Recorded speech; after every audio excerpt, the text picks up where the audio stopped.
Hello বন্ধুরা, সোমাস কিচেনে তোমাদের সকলকে স্বাগত। চলো তোমাদের সাথে একটা আমার মা দিদার হাতের রেসিপি শেয়ার করি, যেটা খেয়ে তোমরা ফুচকার জলকে একদিকে রাখবে আর এই রেসিপিটাকে আর একদিকে রাখবে। চলো দেখা যাক এখানে আমি কি কি মশলা নিয়েছি। এখানে বড়ি নিয়েছি, কিছু মশলা নিয়েছি যেমন জিরের গুঁড়ো, ধনের গুঁড়ো, লঙ্কা, জিরে, পাঁচফোড়ন। এখানে টমেটো, বেগুন, আলু, কাঁচা লঙ্কা। তোমরা এর সাথে একটু কচু অ্যাড করতে পারো, তাহলে জিনিসটা আরও ভালো হবে। এখানে কিছুটা তেঁতুল নিই। এরপর কড়াইয়ে কিছুটা তেল নিলাম, তার মধ্যে বড়িগুলো দিয়ে ভেজে উঠিয়ে নেবে। এরপর একটা লঙ্কা ফোড়নে দিয়ে বেগুনটা দিয়ে ভালো করে বেগুনগুলোকে ভেজে তুলে নেবে।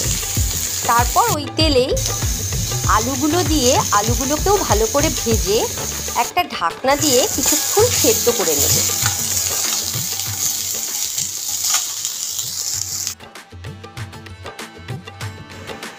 কড়াইয়ে সামান্য তেল দিয়ে তার মধ্যে পাঁচফোড়ন, ধনের গুঁড়ো, জিরের গুঁড়ো দিয়ে হালকা একটু সাঁতলে নেব। এরপর ওই যে ভাজা সবজিগুলো ছিল এতে অ্যাড করে দেব। তার মধ্যে একটা টমেটো দিলাম।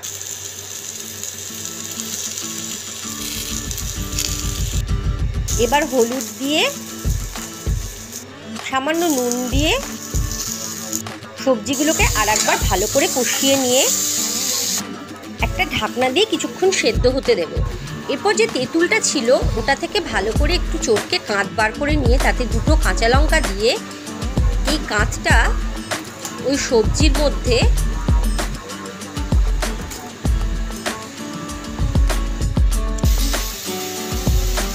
অ্যাড করে দেব।